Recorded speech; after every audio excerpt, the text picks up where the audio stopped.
Assalamu alaikum wa rahmatullahi wa barakatuh.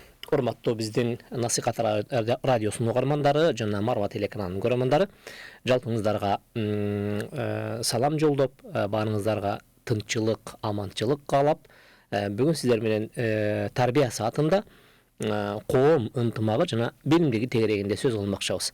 Андыктан баарыңыздардан суранып кетерим, аз да болсо убакыт бөлүп, биз менен ушул теманын алкагында чогуу болушуңуздарды суранып өтөбүз. Аны менен кошо бүгүнкү берүүбүз эмне үчүн мындай тема тандалып алды десек, бул темадагы учурдагы айталык коомдогу көрүнүштөрдүн же болбосо коомдо пайда болуп аткан кээ бирки биздин чөйрөдө тилекке каршы күн узабай арада тез дуушар болгон адамдардын ортосунда кайсы бир бөлүп жарууга далалат кылган топтордун аракеттерин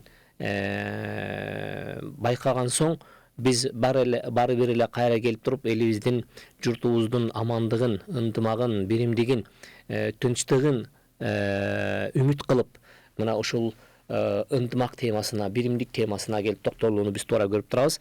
Андыктан тарбия сааты менен бирге болуңуздар. Эгерде биз жалпы коомчулукту алсак, жалпы инсаният коомчулугун алсак, жалпы инсаният коомчулугу ар кандай көз караштарды, ар кандай маданияттарды, ар кандай айтайлык дүйнө таанымды өзүнө камтыган чоң чөйрө. Мына ошол чоң чөйрөнүн ичинде биздин дагы бир кичинекей Кыргызстан деген өлкөнүн чөйрөсү бар, өзүнүн көз карашы бар, өзүнүн дүйнө таанымы бар. Бул чөйрө дагы кечеги эле пайда болуп калган чөйрөлөрдөн эмес, балким эгерде улут катары алсак, байыркы улуттардан деп өзүбүздү билебиз. Ошол эле учурда мамлекет деп санасак, мамлекет болуп түптөлгөнүбүзгө мына 30 жылдан ашкан аралыкты ичине алып атат. Ага чейинки болгон башка коомдор менен, башка бир маданияттар менен, башка бир көз караш, дүйнө таанымдар менен журулуп келсек дагы, бирок биз бүгүнкү күндө эгемендүү эл катары өзүнүн желегин көтөргөн, түндүгүн түптөгөн мамлекет катары биз өзүбүздүн дагы чөйрөнүн ынтымагын, биримдигин жана ал жердеги ошол аймактагы болгон тынчтыкты колго алуу ар бирибиздин парзыбыз экендигибизди биз сезе туя билишибиз керек. Тынчтыкты эч кимдин колуна тапшырып бербейт. Ал тынчтыкты ар ким өзүнүн жоопкерчилиги катары эмне кылыш керек, кабыл алыш керек. Өзүнүн милдети катары кабыл алыш керек. Алымдарыбыз айтат, эгерде биз тынчтыктын канчалык жакшы экендигин туя албай калсак, анда билип койгула дейт. Ал ар бириңердин маңдайыңарда жанган шамчырак дейт. Ал шамчырактын же болбосо ошол алдыңарды жарытып, жашооңорго рахат сунуп аткан чырактын өчүп калгандан кийин байкап аттың кылбагыла деген да. Ал шамчырак өчүп калышы мүмкүн. Ал качан сени тынчтык кетип, үстүңдөн ок учуп, үйүңдөн от чыгып, жатканың кара ылай топурак болуп, үстүңдөн караан шамал учуруп турса, мына ошол мезгилде Кудай сактасын, мына ошол шамчырактын өчкөн мезгили болот. Албетте ал мезгил оор мезгил, Кудай Таала аны жазгылык кылбасын эч кимдин маңдайына. Бирок мына ошол шамчырак эмнеден өчөт дегенде, мына ошол шамчырак, урматтуу биздин угармандар, ынтымак менен биримдик кеткен учурда өчөт. Бирок ынтымак менен биримдик бул ким үчүн зарыл десек, бул биздин чөйрө үчүн, биздин инсаният үчүн, адампайдын бардыгына мына ошол тынчтык керек. Биз динибиздин өзүнүн үйрөткөн окуусуна, пайгамбарыбыздын салган чакырыгына, Аллах Тааланын буйругуна ылайык биз ыр-чырдын, согуш, уруш, талаштын бардыгына биз каршы тарбияланганбыз. Эч кандай уруштун, эч кандай талаштын, эч кандай бир кымындай да болсо торгойдун да үйү бузулбасын деген чакырык менен биз жашап келебиз. Мына ушул чакырык 14 кылым мурда келген. Мына ошол чакырык эми кыяматка чейин улана берет. Мына ошол чакырык жер бетиндеги инсанияттарга өзүнүн туура, маңыздуу, жемиштүү тарбиясын берип бара берет. Биздин эгерде Кыргыз мамлекетинин аймагындагы, Кыргыз мамлекетинин ичинде жашаган коомчулуктун ынтымагы менен биримдигине келсек, Eң algaч biz özübүздүн çöyrөнү жакшылап таанып билишибиz керек. Биздин чөйрө кандай чөйрөдөн турат дегенде, биздин чөйрө бир канча улуттардан, бир канча дин өкүлдөрүнөн, бир канча Кудайды таанып жашагандардын жана Кудайды тааныбай аны четке кагып жашаган адамдардын чөйрөсүнөн турабыз. Бирок мына ушул нерсе бизге жашообузга калакат береби дегенде биз билишибиз керек. Жок, бул нерсе эч качан биздин жашообузга тоскоолдук бербеш керек. Тескерисинче биз жашообузду кайра андан дагы бекемирээк кылып, андан дагы туруктуураак кылып, андан дагы ортобуздагы болгон биримдиктин дагы бекем экендигин ишке ашыра турган шарт деп билишибиз керек. Эмне үчүн мен мынтип айтып атам? Себеби деген Алла Таала субхана ва таала Кур'анда биз силерди уруулардан, улуттардан кылып жараттык. Максатыбыз ортоңордо, араңарда таанып билүү жана карым катнаш бекем болуш үчүн деген. Инна жаалнакум шуубан ва кабаила литаарафу. Мына ушул литаарафу деген сөз бири-бириңерди жакындан билип, бири-бириңер менен карым катнашыңарды бекемдеп, бири-бириңер менен болгон таанышыңарды арттырып, бириңерден экинчиңер жашоонун кайсы бир ой кырына келген учурда бир пайдалуу багыттарды, пайдалуу иштерди таанып үйрөнүш үчүн деп Алла Таала бизди ошондой уруулардан, улуттардан кылып жараткан. Эгерде Кыргызстанды карап көрсөк, Кыргызстан мына ошондой кыргызы да бар, өзбеги дагы бар, казагы дагы бар. Улуттардан эле 40тан көп улуттар жашайт.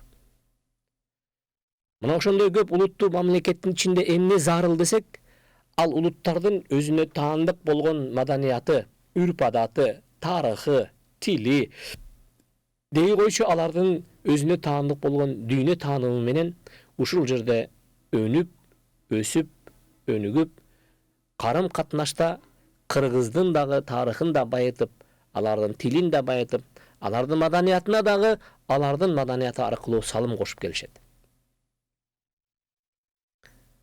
Ал эми дин тутуу жагына келсек, мамлекетибиздин башкы мыйзамында дин тутуу эркиндиги берилгенден кийин, мына бул аймакта ар бир динге ишенем, Кудайга ишенем, дин сезими менен, дин маданияты менен, дин түшүнүгү менен жашаймын дегендер үчүн дагы толук эркиндик берилип, мына бүгүнкү күндө биз мына ошол дин аркалаган адамдардын бир канча тобу, бир канча түрү Кыргызстанда жашаганын көрүп келебиз.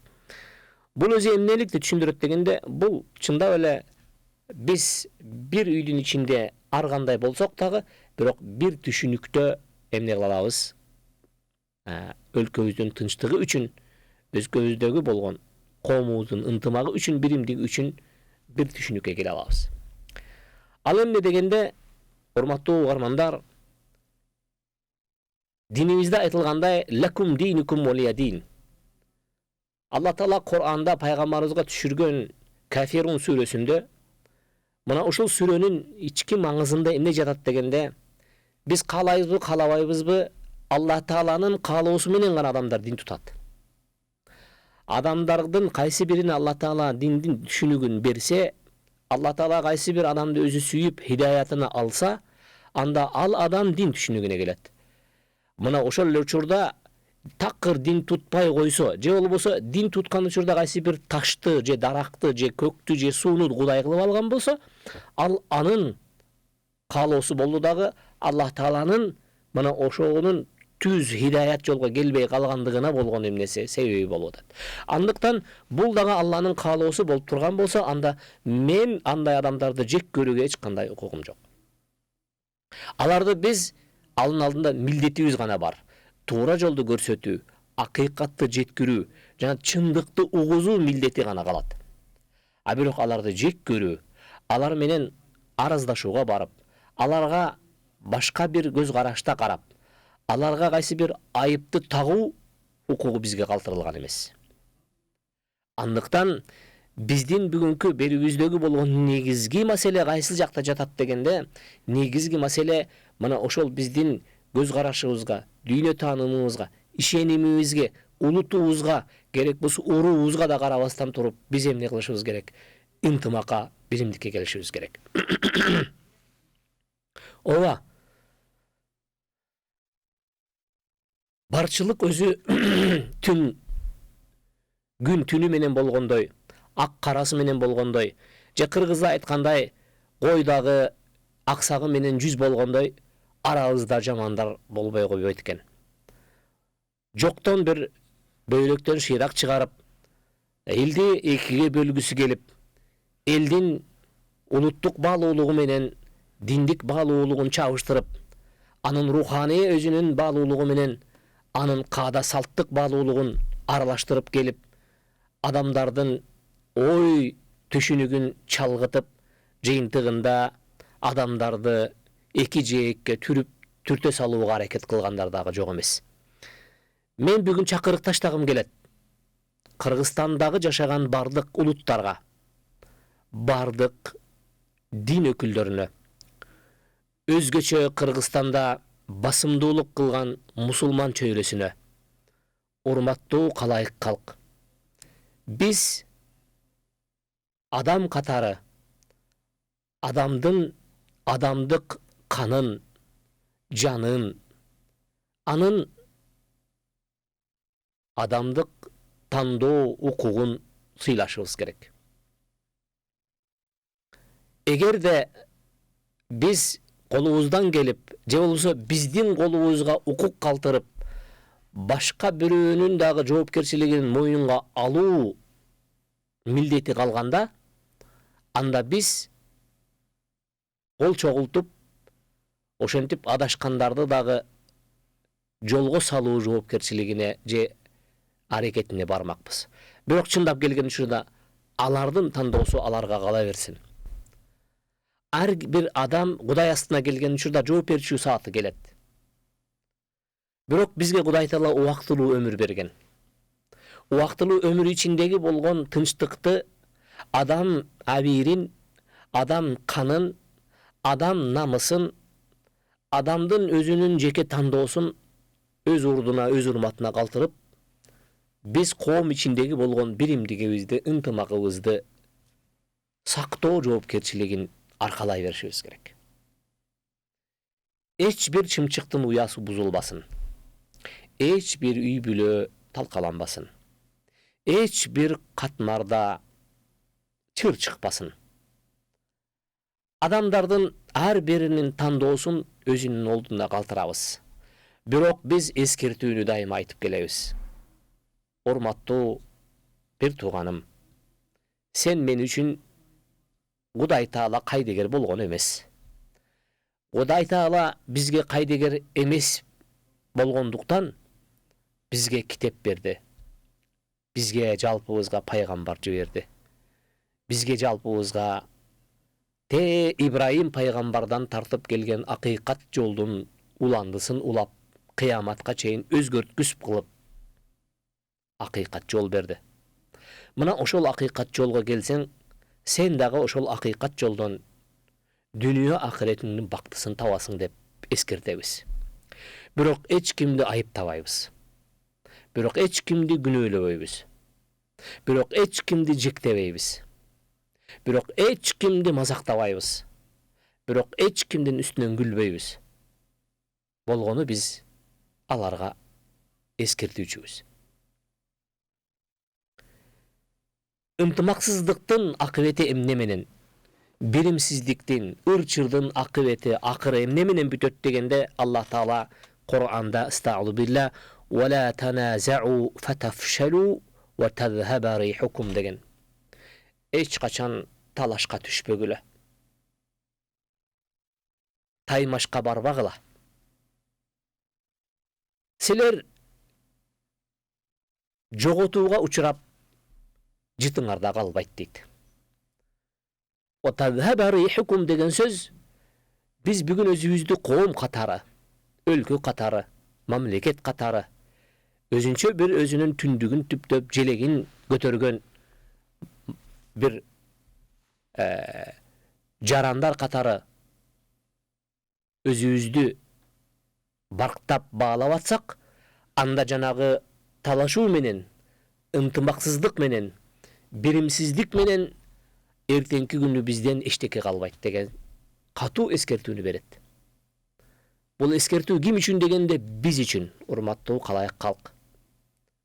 Ар бирибиз үй ичибиздеги болгон ынтымакка канчалык маани берсек, анда биздин коомубуздагы болгон ынтымакка ошончолук маани берелик. Себеби дегенде биз ошол жоопкерчиликке калтырылганбыз. Биздин оозубуздан чыккан ар бир сөз, биздин керек болсо соц тармактарга жазып аткан ар бир белги, ар бир сөз, ар бир сүйлөм, бул биздин коомубузда жашап аткан түрдүү катмарлардын ортосуна доо кетирип койбосо экен деген түшүнүктү дагы камтый жүрүш керек. Мен дагы бир жолу айтам. Кайсы бир киши дин ишеними менен жашайт. Кудай Таала ага бериптир, шүгүр десин. Кайсы бир киши ал түшүнүккө келе элек. Кудай Таала андай адамдарга түз жол берсин. Кайсы бир киши анын экөөсүнүн ортосунда турат. Булуусу айтканы туура беле, же мунусу дурус бекен деп. Ошол мезгилде сиз дин тарапка келүүгө адамдарга тосук болмоңуз. Дин тарап эмне дегенде бул толук тандоонун, толук ыктыярдын, толук көз караштын калыптануусунун жана эң негизгиси улуу жараткандын каалоосуна негизделген нерсе. Ал менин каалоомо негизделген эмес. Сиздин каалооңузга байланган эмес. Андыктан эгерде кайсы бир кишинин анык динге каршы сүйлөп же дин эмес чөйрөдө, динсиз чөйрөдө жүргөндүгүн көрсөңүз, ага капа болуп, кайгырып, аны жектеп, аны кайсы бир айыпка жыгуудан алыс болуңуз. Болгону аларга колдон келген учурда туура жана так негизде аларды дин багытынын пайдалуу экендигин, ал пайдалуу болгон учурда жеке ал киши үчүн дагы, жалпыбыз үчүн дагы пайдалуу экендигин эсине салып коюубуз биздин мына ошол милдет. Пайгамбар саллаллаху алейхи ва саллям өзүнүн акыркы ажылык сапарында ушунчалык көп насаат калтырган. Коштошуу ажылыгы деп айтылат тарыхта бул. Коштошуу ажылыгында пайгамбар саллаллаху алейхи ва саллям айтат: "Ла таржи'у бa'ди куффара. Ядрибу бa'дукум риqaba ba'd" деп айтат. Бул деген сөз: мен силер менен акыркы ажылыкта турам, мындан кийин ажылыкка да келе албайм. Ажалымдын жакындап, о дүйнө кетишимди сезип турам. Мен бул дүйнө менен коштошкондон кийин мына алдымда турган түрдүү улуттар турасыңар. Түрдүү улуу уруулардын өкүлдөрү турасыңар. Ак терилүүлөр дагы, кара терилүүлөр, түстүүлөр дагы, ак түстүүлөр дагы турасыңар. Ак көз, көк көздүн баары жыйналды. Мына ушул мезгилде силерге эскертерим, мен бул дүйнөдөн кеткенден кийин бири-бириңерге кылыч көтөрүп, таяк көтөрүп, кайра эле ынтымагыңар кетип, каапырчылыктын дооруна кайтып барбагыла деп катуу эскертүү берген. Каапыр болуп, бири-бириңерге кол көтөрбөгүлө деген. Урматтуу жамаат, мен бүгүн ошол Кыргызстандагы коомчулуктун чөйрөнүн 90%-ын ээлеген мусулман чөйрөсү үчүн кайрылып айтат элем. Бүгүнкү күндө мусулмандар менен мусулман эместердин ортосундагы кайым карыштын өлчөмүнө караганда, мусулмандар менен мусулмандардын ортосундагы болгон кээ бирки ушак кеп, айын сөздөр дагы көбөйүп кеткен. Бири-бирин айыпка жыгып, болбогон өзү чала түшүнүп билбеген сөздөрдүн аркасында кара талашка кирип, аркасында келип сен мондай кылбастан мондай кылгын деп, бири-бирине дагы эмне ынтымагынын ортосуна, биримдиги менен ынтымагына доо кетире турган сөздөргө өтө башташты.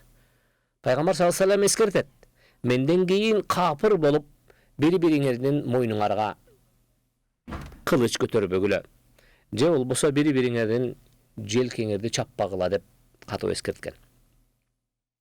Биз Кайрылуубузда айтат элек.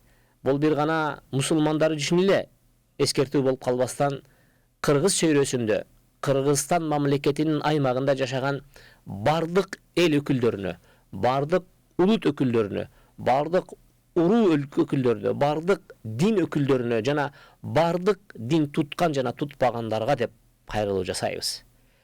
Себеби дегенде өлкө биздики, чөйрө сиз менен биздики, ал жердеги болгон тынчтык болсо, ал дагы биздики болот. Эгерде ал жерде тынчтык кеткен болсо, мына ошол кайгы дагы сиз менен биздики болот. Эч ким утук менен чыкпайт. Утук бир гана жерде дегенде, бир гана жерде болот. Ал дегенде, ал мына ошол биз айтып аткан, биз көксөп аткан биримдик менен ынтымактын артында келген коом тынчтыгы. Андыктан биз жогору жакта айткандай, динибиз өзүнүн алып келген бардык чакырыктары менен, өзүнүн баалуулуктары менен кайсы бир чөйрө болбосун, ал Жапон чөйрөсү болобу, Америка чөйрөсү болобу, Африка чөйрөсү болобу, анын ичинде же Кытай же Кыргыз чөйрөсү болобу, ал өзүнүн баалуулуктарын алып келип коомго жайган мезгилде коом ичиндеги болгон ынтымак, ырысты жана биримдик менен бир туугандыкты өндүрүп өстүрүүгө далалат кылат. Мына ошондой көрсөтмөлөрдүн бири бул эң алгачкысы келиме. Келимеге келсек, динибиз бардык адамдарды жалгыз Кудай бар, ал Кудайдан башка баш ийүүгө татыктуу жана кулчулукка ылайыктуу бир да Кудай жок. Ал Кудай Таала жалгыз Аллах Таала деп чакырык берет. Мына ушуну биз сөз деп коебуз, келиме деп коебуз. Келиме деген сөз, сөз деген келиме. Бул сөз деген сөз, бул сөз эмне дегенде бардык адамдардын туткан кайсыл улуттан болбосун, кайсыл уруудан болбосун, кайсыл түстө болбосун, кайсыл чөйрөдө болбосун, кайсы катмарда болбосун, бирок алардын баарысын бир сөзгө жыйнайт. Бул эмне дегенде, мына ошо адамдардын ортосундагы сөз бирөө болсо, анда ортодо ыр-чыр азаят. Менин дагы, сиздин дагы, актын дагы, көктүн дагы, узун менен кысканын, семиз менен арыктын, бай менен кедейдин, аял менен эркектин ортосундагы болгон, түштүк менен түндүктүн, чыгыш менен батыштын сөзү бирөө болсо, анда эмне болот десек, анда сөз бирөө болгон учурда ынтымак бар ал жерде. Мына келименин сыры. Келиме ошон үчүн келиме. Жөн гана ла илаха иллалла деп айтып коюш үчүн эмес, керек болсо эң түпкүрүнөн, адамдардын сезиминен, адамдардын туюмунан, адамдардын керек болсо жүрөгүнөн орун алган жападан жалгыз биримдиктин учунун башталышы ошол жерде. Андан кийин динибиз намаз буйруп, ал намазга чакырган мезгилде, мына ошол келименин сөздөрүн ичине камтып келип, андан кийин адамдарды Алланын үйүнө чакырат дагы, ал жерде адамдар отурган мезгилде сен арыраак тур, мен берейик турайын, мен дурусмун алдыга отурайын, сен начарсың артка турдум дебейт. Ал жерде адамдар баарысы бир катарда турат. Баарысы бирдей турат. Баарысы даарат алып, кийимин тазалап, денесин тазалап, ой пикирин тазалап, аруу тилек, таза жүрөк менен жүздөрүн Кудай Тааланын буйруган кыбласына буруп, алар баарысы бир тилек менен, бир дуа менен, бир максат менен бир жерге жыйналып, Кудай Таалага таазим берип, аны улуктап, ошол жерде бири-бирине кол узатып, кучак жайып, көкүрөгүнө кысып, жакшылыгын каалап таркап кетишет. Кайсыл жерде бар мындай болгон күчтүү эреже, тартип, мыйзам, дагы бир башка бир көз караштар, башка бир маданияттарда барбы десек жок. Бул биздин улуу динибизде улуу жараткан, жалпы инсаниятка сунган акыйкат жолдун ынтымак үчүн сунган жакшы кадамдарынын бири. Ынтымак биримдик үчүн сунган чоң иш-чараларынан бири. Мечитке ким келет десе, мечитке ким кааласа келиш керек. Мечит байлар үчүнбү десек жок. Кедейлер үчүнбү десек жок. Aktar üçünmü desek жоқ. Karalar üçünmü desek жоқ. Araplar üçünmü desek жоқ. Kırgızlar üçünmü desek жоқ. Meçit kim Kuday Taalаны Kuday katarı sezip, ağa baş iyip, anın görsetmesine iman tutup, жол баскандардын үйү. Ал жерге киргенден кийин президентке тетиги орунду бошотуп койгула деп эч ким айта албайт. Керек болсо имам да, муфтий да айта албайт. Президент могул жерге отурат деп айта албайт. Бир гана ошол мечиттин имамы үчүн гана намаз учурунда, хутба учурунда отура турган пайгамбар мурас орду бар. Мына ошол гана белгилүү. Башка эч кимге орун ырасталган эмес. Дайындалган эмес, бекитилген эмес. Ал эмнени туюндурат дегенде, ал жердеги болгон теңдикти, ынтымакты, беримдикти жана бир туугандыкты көрсөтөт. Себеби дегенде бир туугандар баарысы бирдей. Үчүнчүсү, орозону буйруйт дагы Кудай Таала орозо аркылуу эмне кылат дегенде, орозо аркылуу бир мезгилде, бир көз ирмемде баарысынын оозун бирдей бекитет. Ал мезгилде элдин арасындагы абройлуу киши оозун ачып 2 саат тамак жеп алсын деп эч ким уруксат бербейт. Элдин арасында мындай суйкайган сулуулар бар эле, ошолорго 1 стакан суу берип коелук дегенге дагы болбойт. Ал жерде аялдар алсыз эле, аялдарды 1 саат эртерээк оозун ачырып коелук деген дагы болбойт. Ал жерде баарысы бирдей, агы да карасы да, эркеги да аялы да, байы да кедейи да, жетекчиси менен кол астындагы жумуш кызматкери да бирдей 1 саатта оозун бекитип, 1 саатта оозун ачат. Мына ошол орозого келген учурда пайгамбар саллаллаху алейхи ва саллям өзүнүн куттуу хадистеринин биринде айтат: эгерде кимде ким орозо мезгилинде бир адамдын оозун ачырып койгон болсо, ал бир адамды кулчулуктан азаттыкка чыгарган жооп сообун алып, андан кийин Аллах Тааладан өткөн күнөөкөрчүлүктөрүнө болгон кечирим алат деп айтат. Ошол мезгилде о Кудайдын элчиси, биз бардыгыбыз эле колубуздан келе бербейт. Себеби дегенде бир кишини тойгузуш бул өтө оор иш. Ал эми биздин колубуздан келбей калсачы десе, пайгамбар саллаллаху алейхи ва саллям айтат: бир курма болсо дагы өзүңөрдү оттон куткаргыла дейт. Бир курма деген сөз финик. Финик деген сөз мондай болгон өрүктөй болгон нерсе. Бир өрүк менен, бир өрүк курма менен болсо дагы өзүңдү оттон куткарганга аракет кыл да. Же болбосо бир урттан суу болсо дагы бергин жаныңдагыга деген өзүнүн осуятын үйрөтөт. Бул эмне дегенде, урматтуу бир тууганым, бул биздин мусулман коомчулугунун ортосундагы болгон ынтымактын көрүнүшүн бизге пайгамбар саллаллаху алейхи ва саллям сүрөттөп берип атат. Биз ортобуздагы болгон жакындык, мусулмандар ортосундагы болгон, же болбосо мусулман чөйрөсү жашаган жердеги адамдардын ортосундагы болгон ынтымактын көрүнүшү, бул алардын жан дүйнөсү менен дагы, жүрөгү менен дагы, сезими менен дагы, алака мамилеси менен дагы бир туугандай болуш керек деген сүрөттү көрсөтүп атат. Биз мусулмандар мына ошол ортобуздагы болгон жакындыктын, же болбосо ынтымактын бир кичинекей үлгүсүн көрсөтүү үчүн биз ошондой болгон кичинекей могул калемдин учундай болгон кичинекей курманы да көтөрүп барып анын колуна беребиз, анын оозуна салабыз. Муну менен ооз ачып алыңыз бир тууганым деп.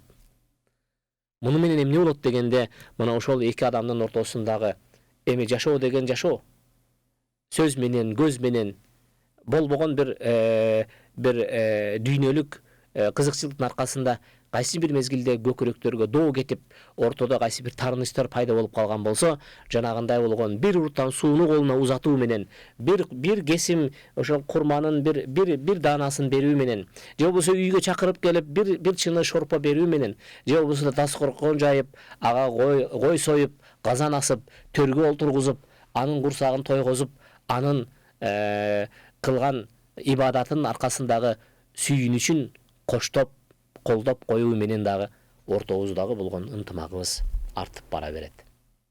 Урматтуу бир тууганым, эгерде айта берсек, бул жердеги сабактар абдан кенен, абдан чоң. Андыктан келиңиздер, арабыздагы болгон кээ бирки биз жогоруда айткандай 100 короодогу койдагы 100 болсо аксагы менен 100 дегендей, Арабызда аксактар дагы жок эмес. А бирок аларга кандай мамиле тутабыз дегенде аларга кечирим гана керек. Аларды кечирип коюу керек. Аларды айтканын кулактын сыртынан гана өткөрүп, мен сизди кечирдим гана деп коюу керек. Алла Таала Кур'анда кечирүүчүлөр үчүн эмне дегенде Алла Таала Кур'анда стагду билла фаман афа ва аслаха фа ажруху алаллах. Кимде ким кечирип койсо, кимде ким эки адамдын ортосундагы болгон араздашууну жараштырып койсо, албетте бул экөөнүн сообу Алла Таала өзү гана билет. Канчалык берүүнү, кантип берүүнү Кудай Таала өзү билет. Кудай Таала өзүнө алат аларга болгон сыйлыкты. Мен беремин деп. Ал деген сөз, урматтуу жамаат, бүгүнкү күндө кайым айтышуу, араздашуу, ага кайтарым берген учурда кайсы бир киши бир сөз айтса, ага экини кайтарып берүү, бир муш берсе, ага үчтү кайтарып берүү модага айланып баратат. А бирок динибиздин маданиятı анын тескериси. Эгерде бирөө катуураак айтып алса, аны укпай коюу. Эгерде катуураак сөгүп койсо, кечирип коюу. Эгерде туура эмес сүйлөп алса, укпамышка алып коюу, бул дагы биздин динибиздин үйрөткөн жакшы насааттарынан, адептеринен.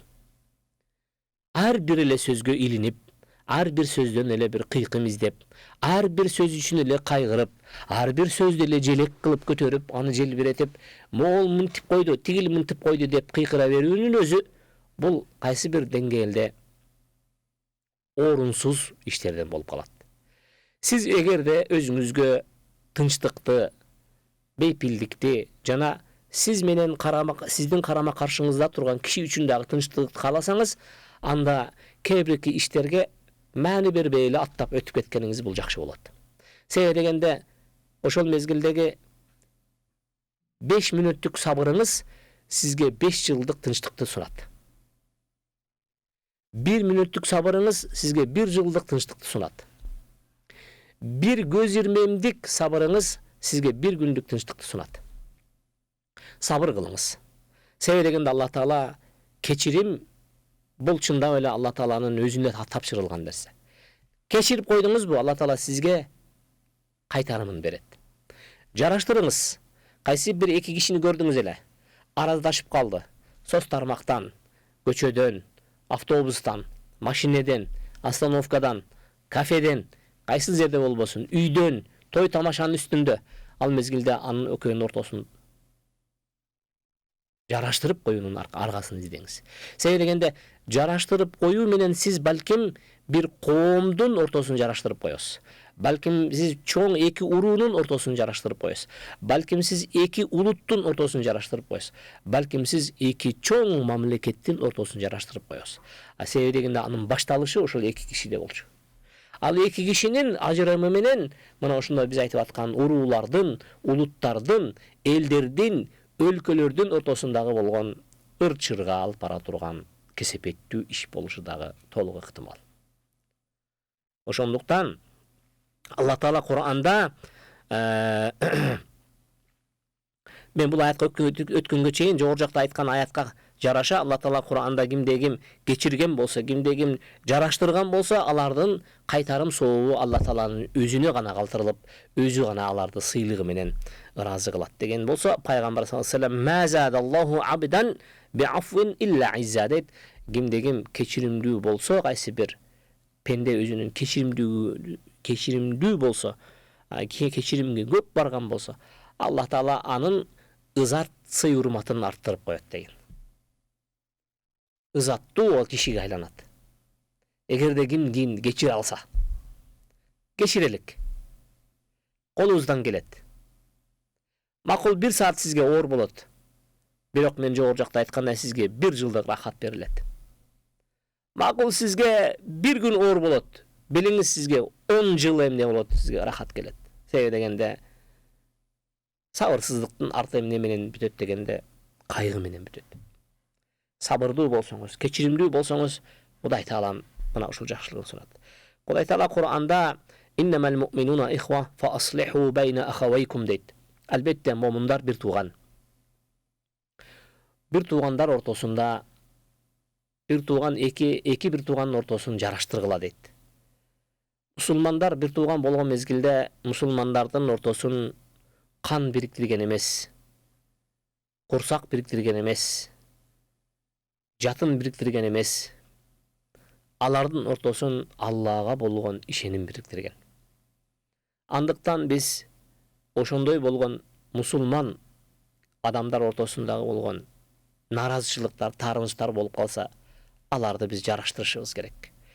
Керек болсо мусулман эместер болсо дагы жараштыруунун аргасына барышыбыз керек.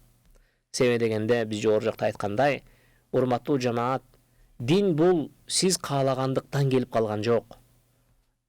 Ишеним көкүрөгүңүзгө сиз дурустугуңуздан же акылдуулугуңуздан же даанышмандуулугуңуздан келип калган жок. Себеби дегенде сиз менен бизге караганда даанышман болгон, акылман болгондор, акылдуу болгондор толтура. Бирок эмне үчүн алар келе алган жок деп суроо берип көрбөйсүзбү?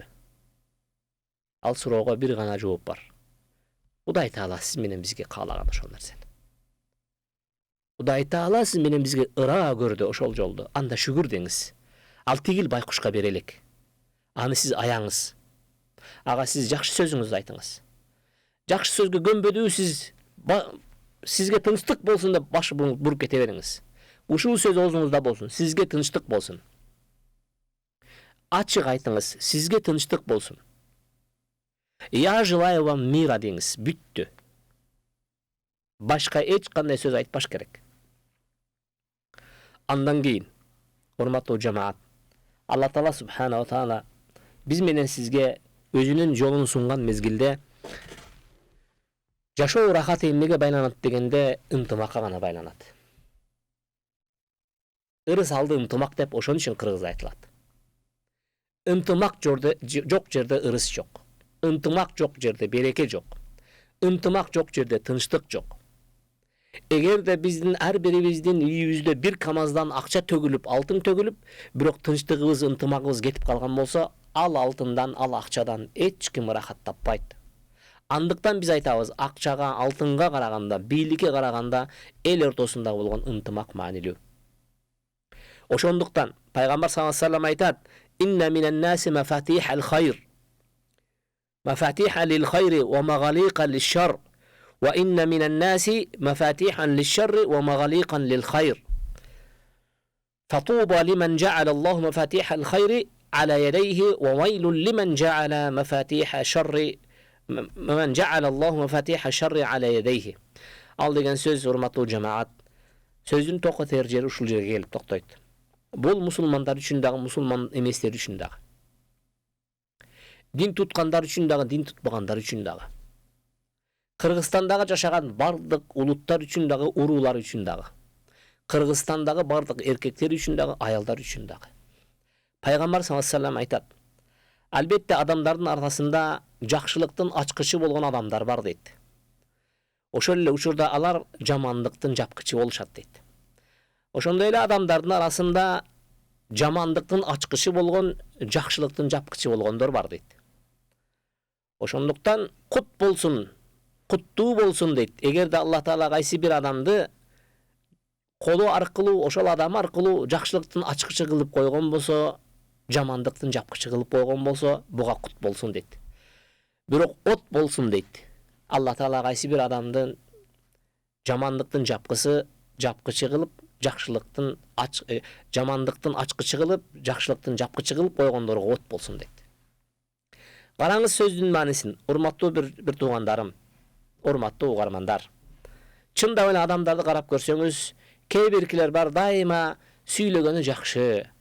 Кайсыл жерге болсо жамандыкты жакшырып коюунун, жамандыктын эшигин жабуунун, ыр-чырдын чыгуусун каалабаган адамдар бар. Бирок кайсыл учурда болбосун, акчасы менен, убактысы менен, күчү менен, акылы менен, тили менен дайыма жакшылыкты таркаткысы келгендер бар.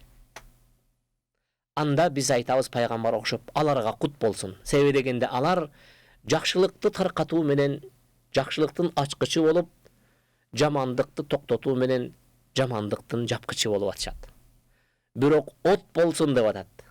От болсун, тозок болсун, ким ишин десе, дайыма келип адамдардын айыбын ачып, ыр-чыр салып, ырк салып адамдардын ынтымагына, 2'ge bölüp, 3'ge bölüp, 4'ge bölüp, al balkim sayasi kızıkçılığı var bile, jüdürlük kızıkçılığı var bile, özünün tayqı түшүнүгүнөнбү, же кайсы бир нерсени билип туруп сүйлөдүбү, жыйынтыгында келген учурда ал эмне кылып атат дегенде, ал жамандыкты жайып, жамандыктын ачкычы болуп, жакшылыктын жапкычы болуп аткандар. Кудай Таалам барыбызды мына ушундай адашуучулуктан сактаган болсун. Дагы бир айтарым, урматтуу жамаат, Алла Таала Кур'анда وَاذْكُرُوا نِعْمَةَ اللَّهِ عَلَيْكُمْ إِذْ كُنْتُمْ أَعْدَاءً فَأَلَّفَ بَيْنَ قُلُوبِكُمْ فَأَصْبَحْتُمْ بِنِعْمَتِهِ إِخْوَانًا. Allah Taala Kur'anda El-İmran suresinde Kuday Taala'nın sizlerge berip koygan jakşılыгын, nematın istey жүрgülü. Andыкtan sizler uçurunda biri-biriňerge düşman bolup, biri-biriňer menen til tabış albay, biri-biriňer menen kol garamaş albay geldiňer ele, birok jüregiňerdiň ortosun jakyndatpadyby? Andan keyin sizler Kuday Taala'nın artıkçılığı menen bir tuğan bolup, momun Kuday Taalaga baş ийген jakşı çöýrüge aylanbadyňarby dep eskerdet. Şul ayatda Allah Taala فَأَلَّفَ بَيْنَ قُلُوبِكُمْ deydi. Adamlardın ortasındağı bolgon jakındyk emne menen işke artat desek, köpçülük ayta beret. Түшүнүк болуш керек, түшүнүк болуш керек, түшүнүк болуш керек дей беришет. Жок, Allah Taala бул жерде жүрөк болуш керек деп атат да. Жүрөктөрдөгү болгон сезимдин жакындыгы керек экен да. Биз бири-бирибизге жүрөк ачышыбыз керек экен. Мейли сен ким болбогон, сен адам катары мага жүрөгүңдү ачып кел. Мен дагы сага жүрөгүмдү ача аламын. Айрыкча бул момундар үчүн айтылган аят. Момундардын ортоsun Allah Taala emne menen baylады дегенде аларды түшүнүк менен эмес, сезим менен байлады. А түшүнүккө караганда сезим күчтүүрөөк болот. Бекемерээк болот. Ишеничтүүрөөк болот.